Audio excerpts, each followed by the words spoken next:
right. Ah. And so sometimes, oh shoot, I gotta share my screen. See, people might see that. See, this is real life shit going on here.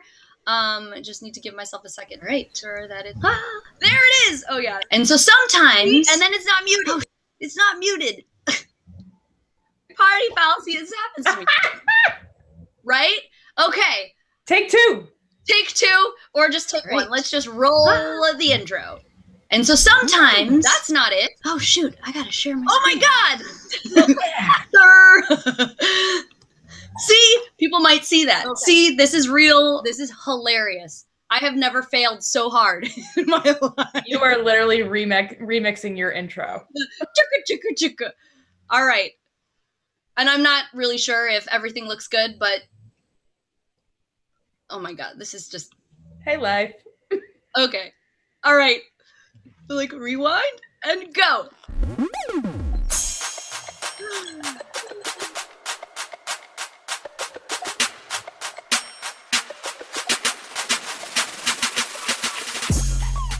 Someday I'm gonna change that intro, but it's like so much bouncing. Wow, that is probably the worst intro thus far. I should see how much worse I can make it. I totally tried to mute everything and it didn't work, but hey, this is real life.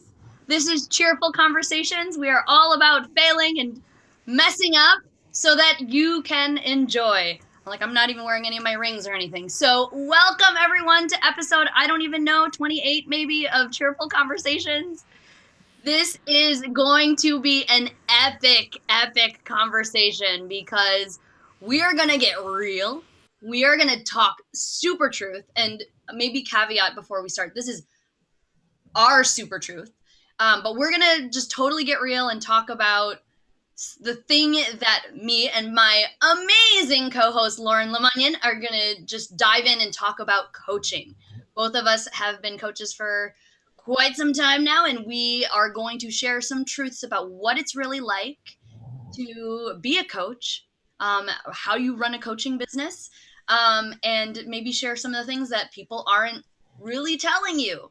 And so I'm so excited about this. I'm also a little bit scared, but before we dive into that, I want to just introduce my awesome co-host, Lauren. Thank you so much for being here and dealing with my awful intro. It was awesome, not awful. It was amazing. That's the best intro I've ever been a part of. Like, oh, I'm making mistakes. Oh, I'm making mistakes again. I am the best and the worst. So I should just claim that as part of my thing. Like, it'd be like DJ mess up. Wiki. Right. Okay. So anyways, the theme for today is the real truth about coaching. And Lauren, while I'm trying to get my screens organized, do you want to tell everybody what it is you do and just a little bit about yourself? Well, other than being a rapper, which I actually am, I'm known as the SpitFire Coach. So I work with individuals and corporate clients to help them find that inner fire within them, speak from confidence, and really help them get their stuff together so that they can stop being distracted and overwhelmed. Love it. Love my coach peeps. And so we met through our dear friend, Greg Ballard, who was on the show a while back. And we talked about horrible bosses, which I feel like, yeah, it was such a fun conversation. And I remember when he was telling me about you, he's like, you have to meet Lauren. And I was like, all right. And I think there was some email exchanges. And then I was like, okay, I'm going to like this girl so much already. And I haven't even talked to her. So I'm just so glad to have you on the show too. And we are going to dive into some real truth, right? Yes, ma'am. Just so people know, I'm going to try this thing to try to be a little bit more in the chat because I feel like every once in a while, some people hop on and I'm like not equipped. So if I'm looking away, that's why.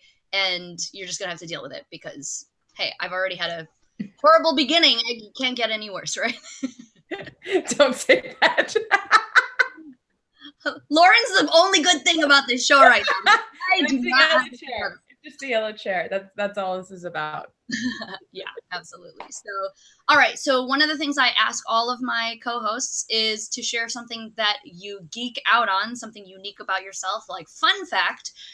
something that is not work related. I know you already mentioned that you're a rapper. That might be something that you might want to talk about, but I'll let you answer it because it's the question to you. Well, I feel like that was the best intro. I was going to say that I geek out on all things cauliflower. I just became obsessed with the Trader Joe's cauliflower gnocchi. Yeah. So you put a little like butter, garlic, salt on it. It's amazing.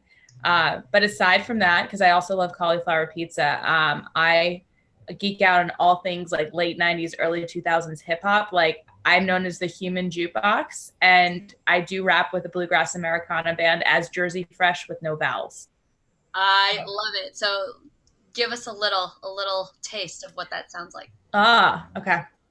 To all the ladies in the place with style and grace, allow me to lace these lyrical douches in your bushes who rock grooves and make moves with all the mommies. You're back in the club, sipping my wet is where you find me. You're back in the club, making hoes, my crew's behind me. Mad question asking, blood passing, music blasting. One that just can't quit because one of these honeys Biggie's got to creep with.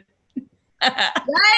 Oh my God, I love this. I love it. Okay, I'm gonna have to we're gonna talk about that even more. We'll have to maybe do another show just about that, or just we could make it happen. It's like, can I come because you're in DC area, right? Yes, ma'am. Like, can I just come and like shadow you for a day and like make this fun video? Like, yeah. The Cheerful Mind hangs out with JRSYFRSH. I mean, there's not a lot of room in my space. I live in 395 square feet. So luckily we're both small. So we could just work it around. How does this work? I love it. I love it. Okay.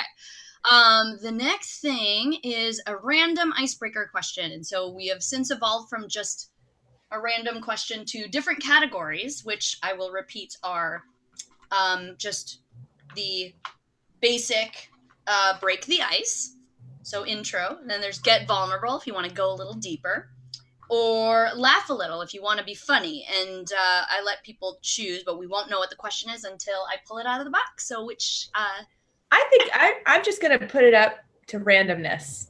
I'm open to anything. You just close your eyes and pick. Oh, like what direction is everything, but like okay, let me just like, I know if I pick in the middle. And if I don't like it, I'll just tell you to pick again. I'm just kidding. Nope, that's not the rules. Okay. All right.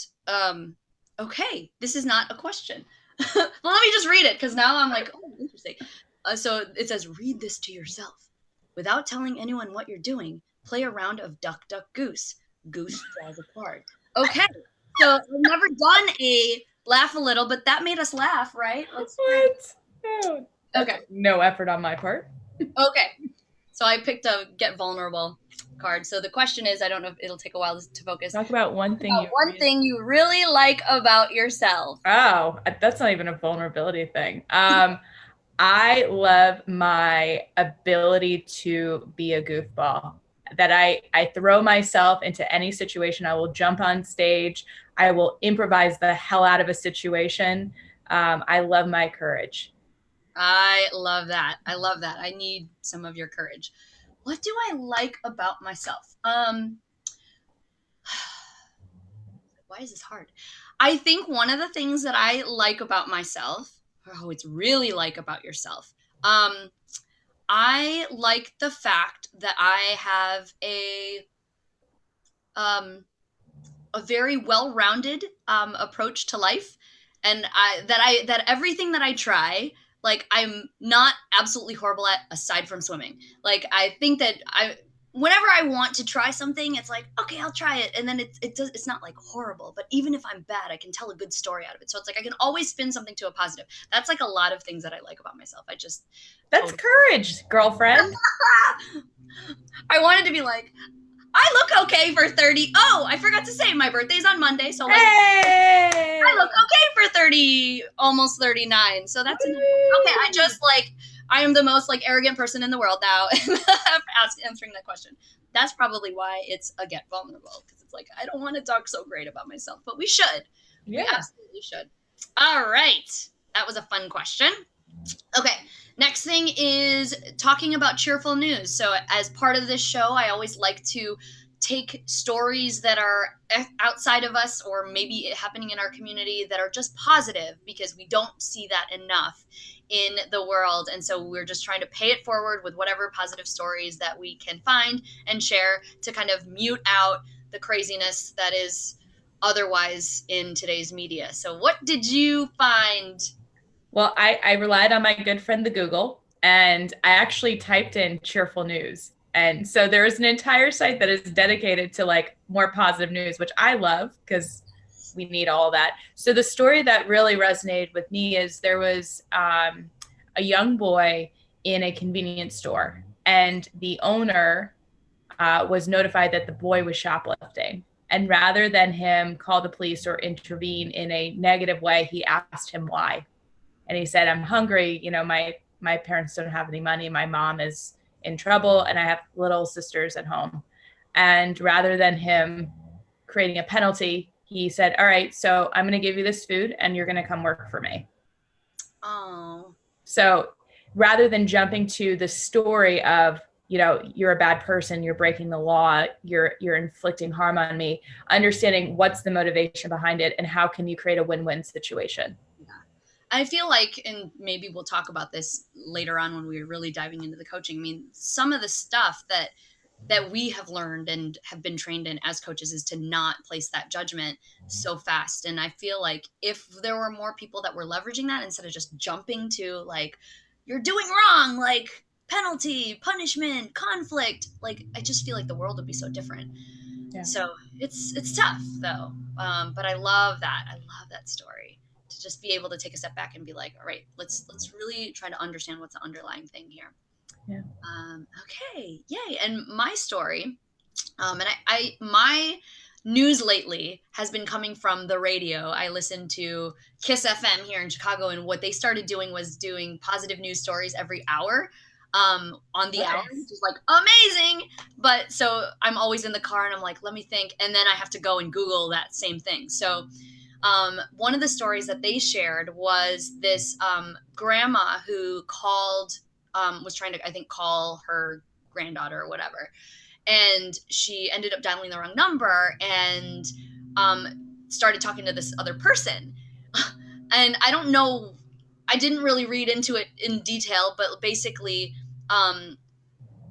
they started having conversations and they ended up becoming friends. And I think, I don't know how many years it was afterwards that they actually met in person. Mm-hmm. And I guess she was trying to call, maybe she was trying to call her grandson. But basically she was just calling this number all the time. And then they ended up establishing a friendship and they are now lifelong friends. And she came at a time, or she was making these incorrect calls at a time when the girl who was answering, she was probably kind of just going through some stuff and like she just needed somebody. And so they kind of found some camaraderie just being total strangers. And I just love this just because I have maybe this is a bad tendency. I have a tendency to like love engaging in deep conversations with strangers. Mm-hmm. And have made so many friends with people like in the most random reasons, which is why as part of the show, I'm like, let's talk about how we met. And some of it is like introductions, but like there was a time where I got this like kind of potentially spam email from somebody and it was just like they wrote, I love you. And I was like, I love you too. And it just became cool. And my husband was like, you don't know who you're talking to. And the whole thing, it actually ended up being somebody who thought it was a different Apryl. And it got to a point where I was like, no. Like, I have to like fess up. Like, I'm not who you think I was, but I like thought you were fucking with me. So I was just being playful, but we ended up like having a conversation and my husband like doesn't really approve of that, but I'm like, whatever, that's me. And I have another friend, even like one of my friends who also became one of my clients, like her name is Apryl with a Y as well. And I was Googling Tim and Apryl, and apparently her husband is her husband's name is Tim. She's Filipino, he's white. They're both like 2 inches taller, and we ended up meeting each other over the internet, and now we're like really good friends, which is like, that's just the type of stuff that I do. Yeah. But I just love this where, you know, people actually find friendships in the most random ways. And so that was a positive news story for me. So totally. I'm still not going to answer numbers I don't know. because Yeah. they're usually the robocalls. Yeah, I mean, and there's so many more robocalls and whatnot, and I know it's like, I'm always tempted to be like, what if these people who are like, I have money and I want you to take it, like, just want to respond back, but I'm like, ugh, those are the ones that are a little bit more scary. But I was like, every once in a while there might be a mistake, and I've had people like who have sent stuff that are kind of private, and I'm like, I don't think this was meant for me. Please don't. What kind of email address do you have that you're getting this stuff? So it's I'm like, okay, everybody start. Here's my email. So it's Apryl@me.com or Apryl@iCloud.com. It's like my Apple. Got it. ID. But because it's just the Apryl, like I could be April anything, which when I was a kid, I thought that I was the only April with a Y that existed in the world. I was very, very wrong. So I get a lot of emails. Like I get like mortgage contracts and like just like wow itineraries, and I'm like, who are these people? And I've tried to like, try to catch people, or they're like, oh, somebody made an appointment at the Apple Genius Bar and it's in this other state. That's not me. Please remove me. You need to turn this into like a one-woman show of and call like Apryl at like your email address, and like it's little like snapshots of the interactions that you have by having this email. I might have to do that. That would be super fun. But I think I just need to share some of these like ridiculous interactions that I have that end up turning out to be positive, because I'm always like, okay, I want to, it's funny, but it's also like, there might be people on the other end that I'm like, oh, it just makes you realize how huge this world is. Totally. I don't know if I'm delayed. We were talking about this. No, you're good. You're on time. Because, we're a super high-powered, high-budget project here.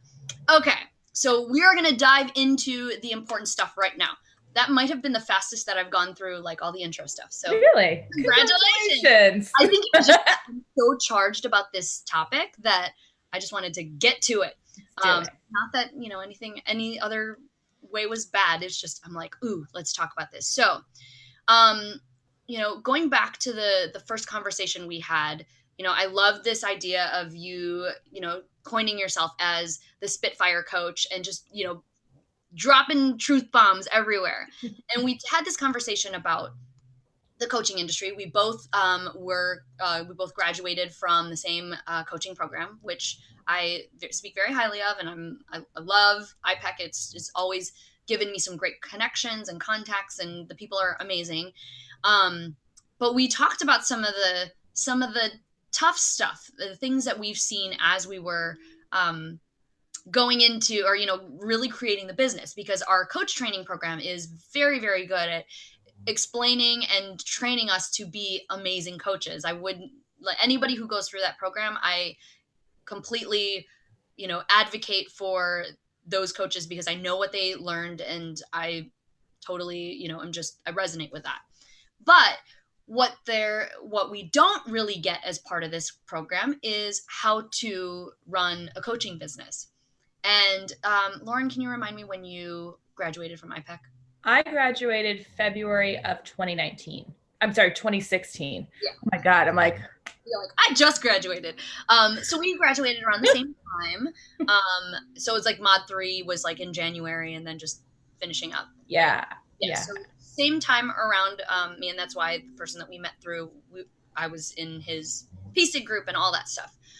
But so maybe I don't know if we want to set the stage by kind of talking about what we did to try to figure out how to grow a business after IPEC.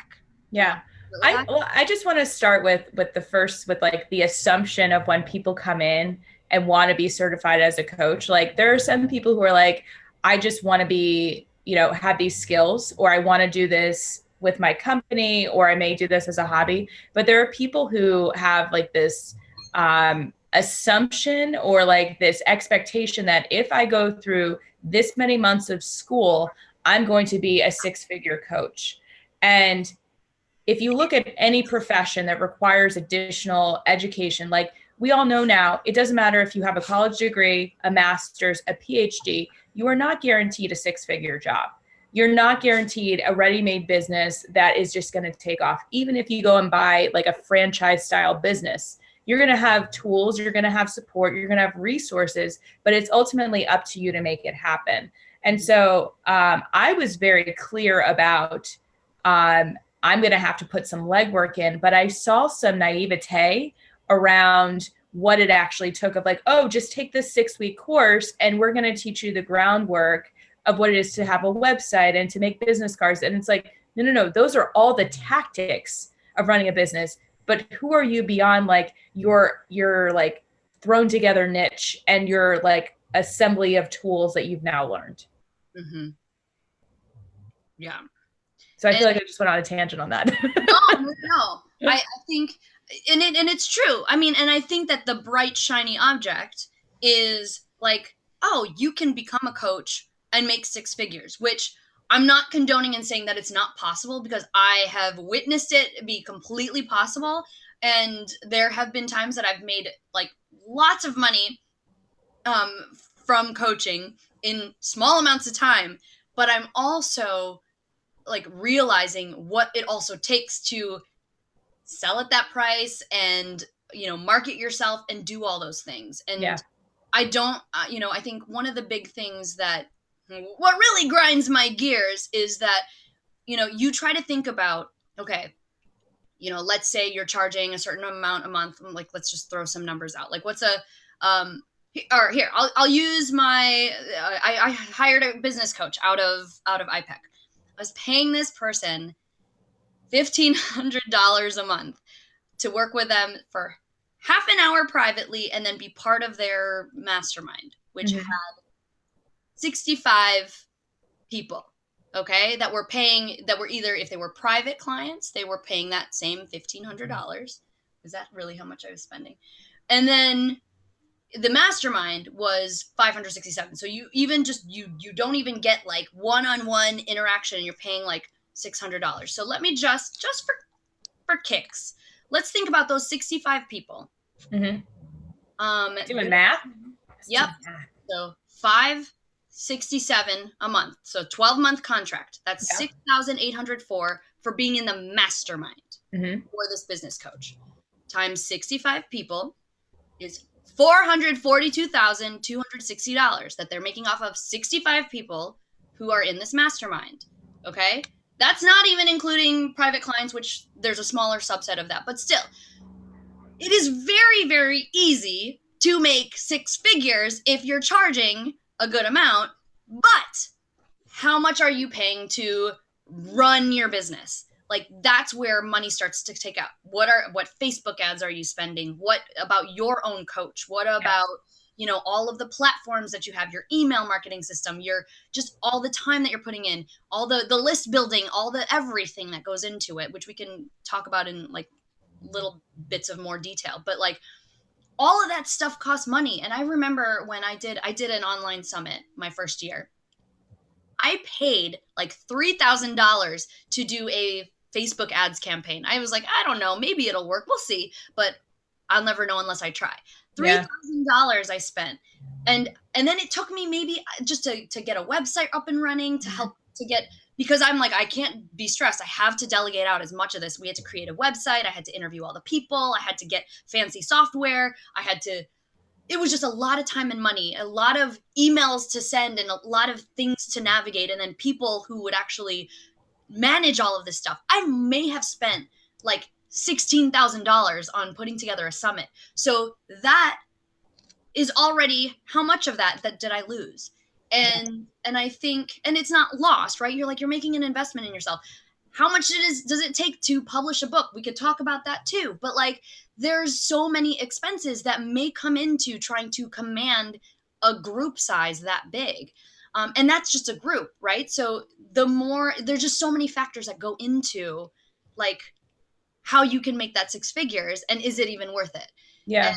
So, all right, I'm gonna let you talk because now I think the biggest thing, and I've learned this because my boyfriend is a career musician. He's been in the business working full time as a working musician for 12 years.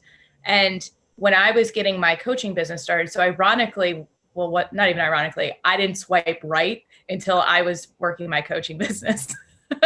So when I started my business, we started dating, and I kept saying, I need to do these programs. I need to run these ads. I need to do this and this and this. He said, no, you need to build an audience. No one is there to hear you. You could spend all the money in the world. You can have the flashiest advertisements and have like every program put together. But if there's no one there to look at it, if you haven't acquired the audience, then you've got nothing. And I used to get super defensive about it. Like, what do you mean? Like, if I just build it, they will come, because that's what every program out there told you, you know, do online workshops, have the e-funnel, all this stuff. And like, it wasn't about that. It was about like, what is my consistent message about? Who am I servicing? How do I start to gain momentum? And it's not about throwing money at the solution. Yes, you can invest in yourself. And I think that this is the key thing of like, what is your expectation on the return on investment? Because if you expect to pay $20,000 and have $200,000 in revenue, what's your guarantee? What are the factors? Because a guru is not going to put the pieces in front of you and say, here's how you can make this money. They're going to tell you how they did it. And guess what? It's because they took your money. Yeah. Congrats. They took advantage of you. You're never going to get your money back. And if you did, congratulations, you're probably one of the few. This is like the new multi-level marketing in the coaching game. And I think this was the thing. I talk about this with my coach all the time about how, like, in the coaching industry, it is so clear that people we understand as coaches the value of coaching. Mm-hmm. Here's the thing. Salespeople know that, and they prey on that, and they're like, hey, I work with coaches who help create, and help you create a coaching business that you can love. And they walk you through all of the sales 101, marketing 101, all the basic stuff that you need to have as fundamental. And I'm not going to knock any like business program or whatnot, but like, they're like, you're going to, it's one thing to know the strategy, but it's another thing to implement it. And you need a coach. And while all of that is great, at the same time, like, it's like I don't even know. Like, I feel like the people who have made the most success money-wise in their coaching businesses that went through these programs is because then they realize, like, okay, I'm trying this niche of like people who wanna, want to learn how to diet on their own terms, or, and sometimes that's good, right? Yeah. Mm-hmm. But it's like, sometimes they're like, I just want to help people who want to live a life that they can, they can be happy about. Like, it's not necessarily clear, and then they struggle, and then they're like talking to people. And I will say this, like, a lot of times, some of the people that I end up working with, they're like, I want to start a business. Mm-hmm. And I'm like, okay, that's not what I'm most passionate about, but it is part of helping you realize your goals. And that's something that I'm passionate about. So I will help you do that. But just know that I'm not a business coach, or I'm not a business program. I'm going to help you. We can figure out what tools that you want to leverage, and then we're going to figure out how to put your own personal spin on it. That's what I can help you with. And so a lot of times people, like, the biggest pain is in wanting to start a business of your own that you can be passionate and happy about. And that's totally fine. Mm-hmm. But some of these people who are like really raking in the dough and making a lot of money as a coach, they're doing it because it's like, okay, well, let me teach you how to run your coaching business, or let me show you. And there's a mentorship piece of that if you are a coach, to kind of show that. But then it becomes this MLM scheme of like, okay, well, I'm the head coach and I'm going to teach you how to grow your coaching businesses. Mm-hmm. And the big piece of where I can get some of that income is, having you help people, run their coaching businesses. And it's a hard truth that I've had to learn. And I very, very early on decided that that's not what I wanted to do, because it doesn't light me up. Yeah. It doesn't light me up. And I will do it for people. But I'm also like, if you're looking for somebody to tell you step by step what to do, I am not it, because that's not a coach at this point. But so many people, like, they position themselves as business coaches when they're just really just training you. Or they're consultants if they're actually putting some forethought into it. And I think that there's a lot of overlap between like coaching and consulting, or coaching and training. Like, you just can't, like, people will connect with you on your story. So I can't discredit the fact that, like, if somebody wanted to find, make a transition to like something in higher ed, I worked in higher ed for about 10 years. And so I know a lot about the industry, but that's, it's okay. Well, but we have to weave it into, you're different from me. So I can give you some of these points, but only so much. And so it's crazy. It's crazy.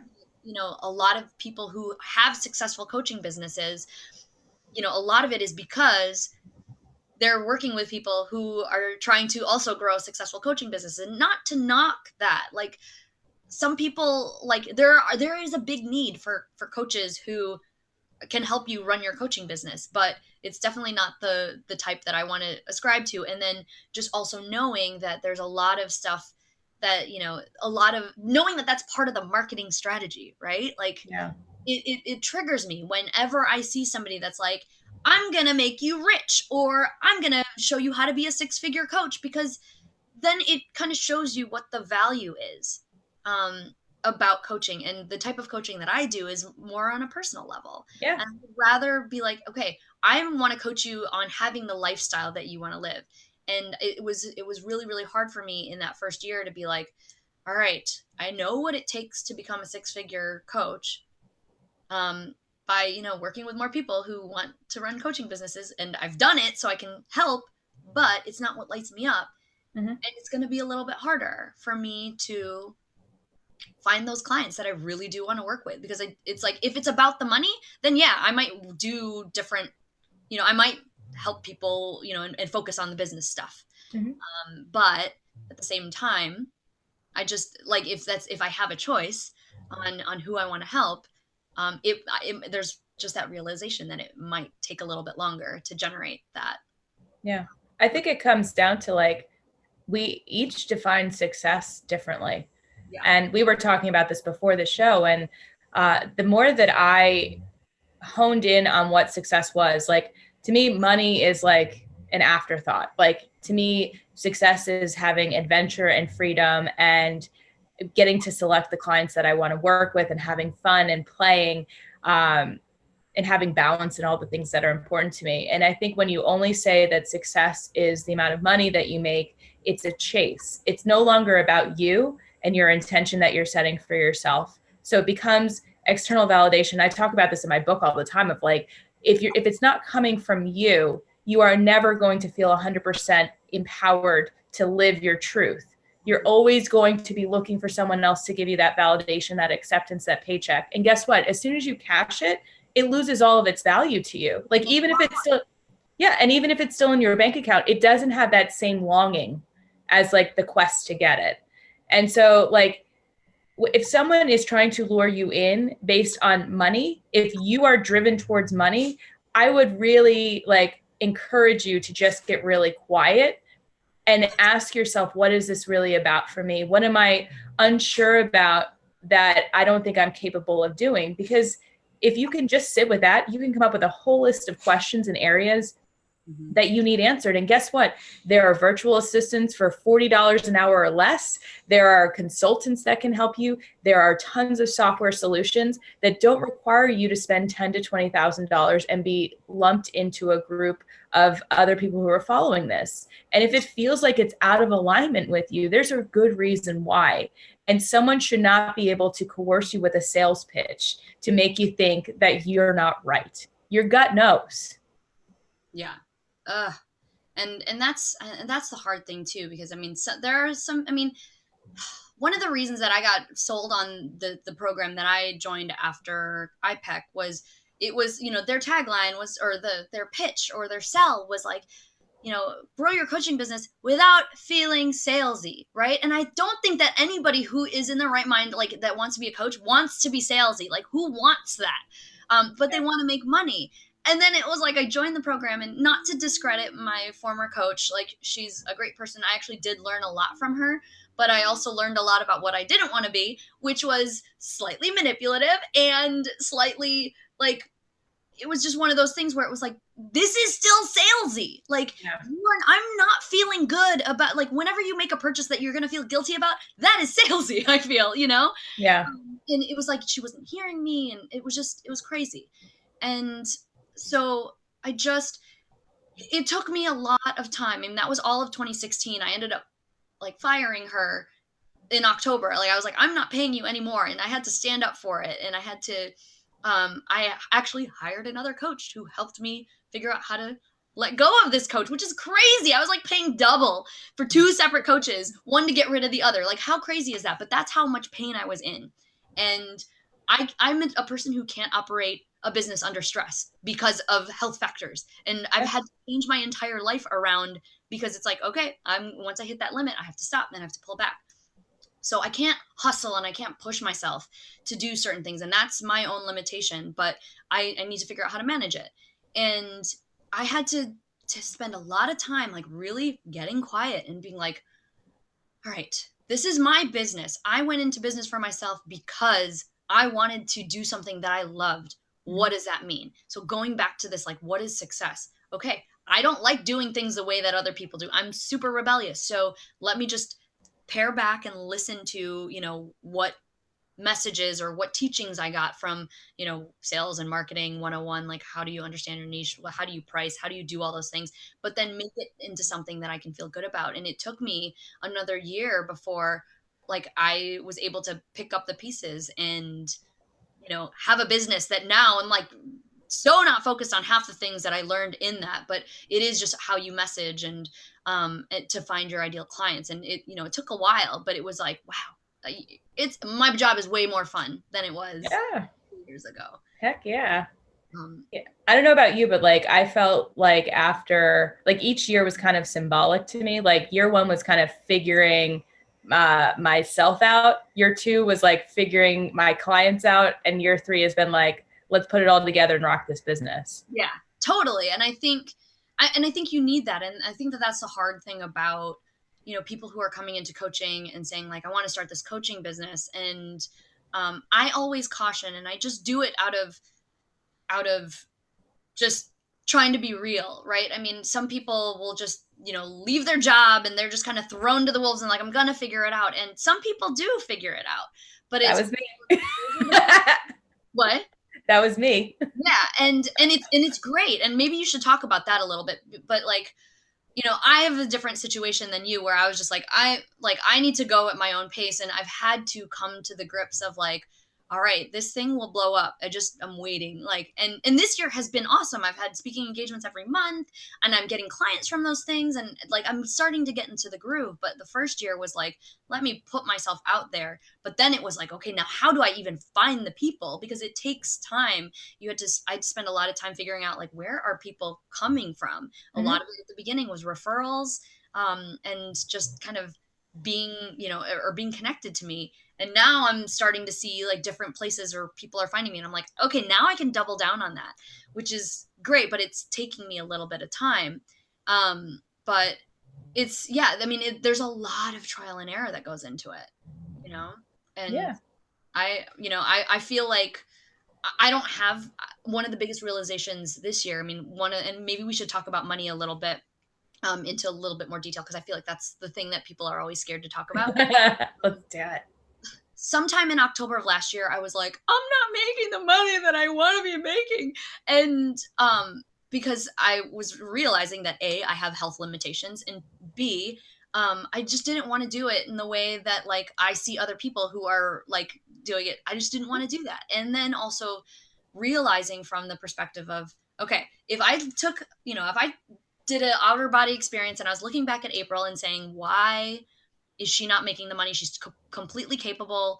What is stopping her? And I just have an issue with loving to fill my calendar with a lot of stuff. And, the fear of rejection, like it just kind of pushed that to the side when it came to clients. And that's my own shit, right? Like I didn't want to deal with the rejection. And so this year I was like, okay, I'm going to allow the rejection to happen. I'm going to fiercely ask for whatever it is that I need. And it's helping because I'm like asking people, even though it's super uncomfortable, just to be like, hey, if you know of anybody that's ever looking for a coach, like just please keep me top of mind. Or if you are ever struggling or, making those asks and being okay with the no, I've had to shift my mindset on that. And I'm getting more clients this year than I did last year, which is great. But it takes some time. And I'm like, no, where am I going with this? But talk about money, girl. Yeah. So one of the questions that I think has come up with some people that I've talked to is, you know, a lot of people who like want to be a life coach, like really helping people, you know, get out of their own way and really design a life that they want and really just get themselves to a place where they're feeling passion, they're feeling in flow and all of that stuff. It's very, very different than business coaching and maybe even like corporate coaching. So I wanted to talk about that in terms of, because I get the question a lot of, you know, do you think you could make more money as like a corporate or executive coach versus just a life coach? And if I just want to be a life coach, then what expectations do I need to set? And I have not had corporate clients, so I can speak from the life coaching side, but I think you have had some corporate. I have a blend, and the overall advice I would give for people who want to be life coaches is make sure that you have savings or you have an additional source of income. The reason I say this is your contracts with people are going to be much shorter and probably lower value in the way that people can pay for it. They just don't have the same budgets that corporations have. So corporate contracts that I have, like I have been working the same contract for 2.5 years. It has gone up each month. In fact, like I've now capped out on the number of clients that I have. I've just brought on another corporate client, and then I have individual clients that I work with. And I realized that the cycle of when people met and the cycle of when people renewed up for more sessions, it was not enough for me to sustain a livable wage. Mm-hmm. And I ended up taking on contract work while I was doing the life coaching thing. And I realized that in order for me to live as a full-time coach, that I really wanted to work as a corporate coach. And I had my own like qualms about what I thought corporate coaching was. And to me, I see corporate as I am a life coach for these employees that the company is investing in. Yeah. I am now like honored to work with them because their company values them. So I don't really see, it's really who's paying for it. Is it the person and the individual, or is the company paying for it? I've tripled my business in the last 2 months by just really doubling down on corporate. And I've maxed out. I have 25 clients throughout all of those areas. And I know that that's my cap. So I think that that's a big point too, in your threshold of resources of time. Mm-hmm. So for me, like working more than 4 to 5 sessions in a day will burn me out. Like I have to recharge. I've had a pretty intensive week of travel. Like I'm like, whew. So if you know, like what is the average billable rate? So let's say that you charge $200 an hour. You can work 4 sessions a day, and maybe you need an off day. So that gives you 16 available hours a week. Yeah. Multiply that by 200. You then know what your weekly wage is. You can account for taxes and all that other stuff. You can multiply that by 4. That is what your max available revenue is for the month. Yeah. And if you're not comfortable with that, then it's a question of how are you going to make up for it? Yeah. Are you going to increase your rates, or where's other income coming from? Yeah. Yeah. And I'll say from my perspective, so I only actually right now have 5 private clients. I have other clients that are in this other program that's a little bit more flexible, which I designed on purpose to be able to manage the fact that I travel almost every month for leisure. And I have 2 kids, and I'm basically a full-time stay-at-home mom while I'm running a full-time business. Mm-hmm. And it's been very, very hard for me to admit that. And I just can't believe I just did that right now. But it's true. Like, I get angry when my husband is like, can you go call the dentist and ask them if they have my whitening trays? And I'm like, okay. But it's like, I want my family will always come first. Mm-hmm. And a lot of times my business takes a hit because of it. But I am choosing my family over my business. And it's very, very hard for me to do. And maybe when my kids are, in their teens and self-sustainable and driving themselves and they can wipe their own ass or whatever, they can. But, I just needed to say that for drama. Oh, good. Then I'll have more time. But I am literally filled to the brim. And then I'm doing all this fun stuff. I'm traveling a lot. I just have a lot of passion. So I have to get real with that. And yeah. I almost feel like these 5 private clients plus my other group program clients, that's all I can handle. And mm-hmm. that's totally fine. And maybe I'm not making the money that I need to just be I'm a fully sustainable coaching business, but I'm almost choosing that right now because I have other priorities. And you already have a full-time job. yeah, I have 2 or 5, whatever that You've is. got many. And so coming from this angle of like, okay, so I'm choosing to live this way. I have the very fortunate situation where my husband has a regular corporate job, goes to work every day, travels some, comes home.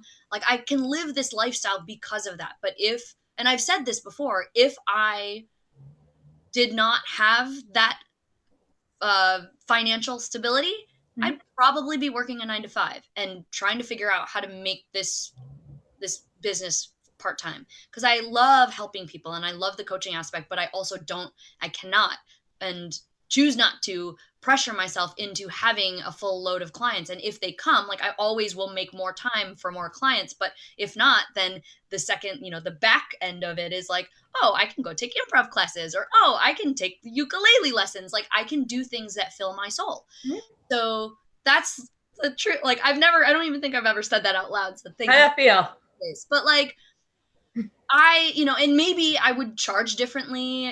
I would do a whole bunch of things if I needed to, but I also really want to come at my business from a place of passion and saying like, I want to help you. And if you don't want the help, like I'm going to try to make it accessible to you, because I know that coaching from an individual perspective can be a big investment. Sometimes coaches will charge like what might even be the same price as a car payment. And that's hard for some people to swallow. Try a mortgage payment. Yeah. Yeah. I remember when I was first starting, there was this one, like it was not a virtual assistant, but more of like an online business manager. And I'm like, I need some help. And this girl that I was talking to was like, I charge $2,000 a month. I was like, oh my God, I would need to get like 3 clients to pay for you, And it was just like, that's great that you can charge that much, but that's not me right now. Not in your budget. But I think what you just outlined is that for where you are in your life with your coaching business, that it's not sustainable to even think of it on a full-time basis. Mm-hmm. And the fact that you're able to have 5 clients while having a full plate and raising a family and being present and doing things that you enjoy and love, that's what it looks like. So it's like looking at things as a pie chart of like, where do all the aspects of your life fit in? And where does coaching fit into this? Because you can't be all places and you can't be all things at all times. Yeah. And I think a lot of people look at me as like, oh, she can do it all. And I can do it all, but everything's just moving a lot slower than. But nobody notices except you. Of course. But still, it's just like, hey, here's the truth, because I think people tend to be like, oh, she's crushing it. But then they might look at that. And I do feel like for the first time in my life, I'm like, I am crushing it in everything that I'm doing. I feel super good about everything that I've been committed to. I've gotten rid of a lot of fluff, a lot of things that don't serve me. And it's taken a lot of work. I have paid for, this coach who helped me kick out or fire that other coach. I've been with her for 3 years and she's not cheap. And a lot of times, my little 5 set of clients, they pay for her and my assistant. And that's the reality. That's awesome. And so, I'm taking losses and then coming back, there are benefits to somewhat taking losses, because then it kind of offsets the financial tax situation. Mm-hmm. But at the same time, like for my own sanity, I want to be able to break even. And last year, my business paid for my improv classes. Like I would pay for that anyways. But now, like, that's a business expense. And it was a legitimate business expense because it helped me become a better speaker, which is part of where I generate my money, right? Yeah. So it's all good. And I want to go back to the tax piece, because I think this is actually a really good point for people who are getting started in their coaching business. Mm-hmm. So I live in Washington, D.C., which is a super duper expensive place to live. Yeah. I was renting an apartment that was costing me over $2,000 a month. It had a beautiful view. I was living the life. I was only setting myself up to be there for a year. And then I got into the fear rhetoric of, you're not going to be able to be eligible to be anywhere else. You're not going to qualify. So I stayed put and re-upped. And then I heard about income-based housing. Now we have stigmas around that. And this is me having a little truth bomb here with y'all. So in October of last year, I made the decision to downsize from 632 square feet. And I was in 3,500 square feet in my house in Las Vegas before I got divorced. Mm-hmm. And so I went from 632 square feet to a 395 square foot studio apartment. So because I did not make big bucks, I was able to qualify for low income based housing in DC. So I'm spending $1,000 less every month, and I'm still able to use it as my working studio. I still meet with clients downstairs and have all the perks of a conference room, concierge, gym, all that. So the point that I'm trying to make is that get over the ego, get over the fear of the stigma of what you think it sounds like, and look for the programs that are there to help business owners get started. Not the people who are looking for you to shell out more money, but where can you start getting smart and saving money and cutting back so that you can truly invest back in what you need. Totally. Okay, so in terms of tax situation, so my husband makes a good amount of money. Obviously, we are very comfortable. We have, and I'm happy. I'm proud to say that, the combination of his income plus my super awesome spending habits, they worked well together in terms of us having a very comfortable life. What I didn't realize as I was starting a business is that when you have, and of course, I'm not a tax person, so take this with a grain of salt, but this is my situation. When you have a business, and it's different from if you're a sole proprietorship to being a LLC or S corp. But in our situation, I started the first maybe year as a what is it? Sole proprietorship. Mm-hmm. So any losses that I took in that business at the time were basically counting against my husband's total income, which got us into a different tax bracket, got us a nice fatty refund. Then, there's a cap, at least here, there's a cap within 3 years. Like, you have to kind of justify that it is a actual profitable business and not just a hobby, or the IRS will flag you. So then, we had this discussion of when would it be appropriate to do LLC, S corp, whatever, and which one do we go to? And I ended up filing as an S corp and made that transition one of the years. And so now my business losses are taken same way. It's just a separate entity, and it's not like our own personal finances, liability, all of those things, blah, blah, blah. But taking a loss has really benefited us because we will max out and overpay so that we can get a refund at the end of the year. And then, come tax time, it's like, woo, we get this money. And it's almost like, okay, it will almost benefited me to take a loss. So do we want to share how much I spent? I think I spent about $150,000 in 20. Girl. Now, let me tell you that I threw everything together. I did an online summit. I was publishing a book. I had coaches and other resources, assistant. I really, really threw. And I was like, oh, I'm just going to try everything until I figure out what works. I made it all hurt then. But now it's I am barely spending any money on my business. And most of it is going to my coach. So I took a huge loss, which then turned back into a huge refund. Huge. And it was great. But I was like, okay, this is not sustainable. But it was one of those realizations where it actually benefited me to make it hurt ahead of time. And I will say, I spent that much money because I had this whole huge chunk of money that I'd been saving from college. And I'm like, this savings pot is getting too big and I don't even know what to invest it in. And we were about to put it into the stock market or just into other retirement funds. And I was like, this is what it was meant for. I need to get all the trial and error out. But now I'm very, very clear. And we didn't also talk about the fact that, yes, I have a lot of income from coaching, but I'm also doing other things now. And I'm going to actually be expanding my business to more than just coaching, which will take me a while. But I've got book revenue coming in. It's little, but it's still something that's going to continue over the course of time. And when I feel ready, I did self-publish my book. So I spent a ton on editors. Did you really? I spent nothing. I think I spent $500 on my book. Yeah. So, I mean, and I went the big route. I had a writing coach. I had we could go on a tangent. Yeah. But I spent I had 4 editors, 3 editors. I had a book designer. I had PR. PR was a lot, but totally worth it for just having a online footprint, not necessarily money generating, but I don't care because it's I'm the things that people catch, like, ooh, I've got an article quoted in Forbes and like the Today Show and like Real Simple magazine. And it's just little bits and pieces of, knowing that like I'm getting myself out there little by little. I wasn't focused on the money. I was focused on like just trying to get myself out there and have a voice. And I'm going to continue to do that. So I don't know where to end that conversation because I'm like, oh God, it's already 3:54 and we got to start to wrap up. But there's just so much that we can dive into. And I would say that for anybody who watches this video, if you have any questions, feel free to put them in the comments. Feel free to reach out to either of us, because we will both be more than willing to give you a true perspective of what it's been like for us to run our coaching businesses. And we have two totally different coaching businesses that are both successful.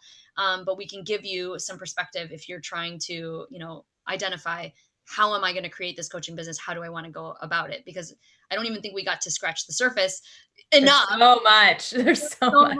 But there's so many different ways to grow a coaching business. But I think you have to get really real with yourself, as Lauren was saying, understanding what success means to you.